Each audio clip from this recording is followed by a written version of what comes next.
ఏమి సౌందర్యం అమ్మవారు ఎంత అందంగా ఉందంటే.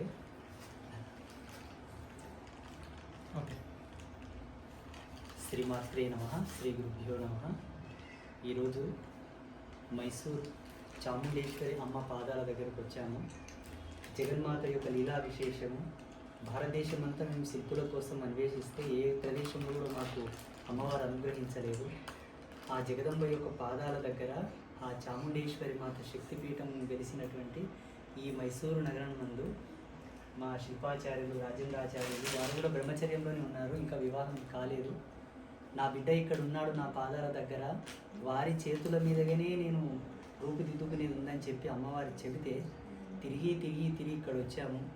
మొన్న 12వ తారీఖు శిల్పశాస్త్రంలో చెప్పిన పద్ధతి ప్రకారంగా, ఆగమోక్తంగా చెప్పిన పద్ధతి ప్రకారంగానే మా స్థపతులు మా అంబాత్రయ క్షేత్రానికి, మన క్షేత్రానికి స్థాపత్య వేదాచార్యులు అయినటువంటి మా సాయిరాం ఆచార్యులు కానివ్వండి, రాజేంద్రాచార్యులు మంచిగా పూజ చేశారు శాస్త్ర పద్ధతిగా. ఆ రోజు నాకు అత్యవసర సమావేశంలో నేను రాలేదు. క్షేత్ర దూతగా వారుండి ఆ యజ్ఞకర్తృత్వాన్ని అంతా నిర్వహించారు. ఈరోజు మన క్షేత్రం తరపున జగదంబ యొక్క దివ్యమంగళ విగ్రహాన్ని తయారు చేయడానికి వారికి మన పీఠం తరపున ఒక చెక్కునివ్వడం జరిగింది. శాస్త్ర ప్రమాణంగా ఫలపుష్ప దక్షిణాదులు వారికి సమర్పించి వారికి ఆజ్ఞ ఇస్తున్నాము. మేము అమ్మవారి యొక్క దివ్యమంగళ విగ్రహాన్ని త్రికరణ శుద్ధిగా సమస్త శాస్త్ర సమ్మతమైనటువంటి సాహిత్య పద్ధతితో మీరు తయారు చేయండి అని చెప్పేసి వారికి ఆజ్ఞ ఇవ్వడానికి ఈరోజు వచ్చాము. వారు చేస్తారు. ఆ చిత్రము చూస్తుంటేనే అర్థమైపోతుంది, అందులో సంపూర్ణమైన శాస్త్రము, విజ్ఞానము, వేదాంత సత్యము దాగి ఉన్నదని కనబడుతూ ఉంది. ఇదంతా జగదంబ యొక్క లీలా విశేషమే. మహారాష్ట్రలో మాకు స్థపతులు క్యాన్సల్ అయినారు, ఆంధ్రలో క్యాన్సల్ అయినారు, అన్ని ప్రదేశాల్లో వాళ్ళు క్యాన్సల్ అయ్యి ఇక్కడ మాకు లభ్యమవ్వడం, శక్తిపీఠం ఉన్న ఈ ప్రదేశంలో లభ్యమవ్వడం అన్నది విశేషము.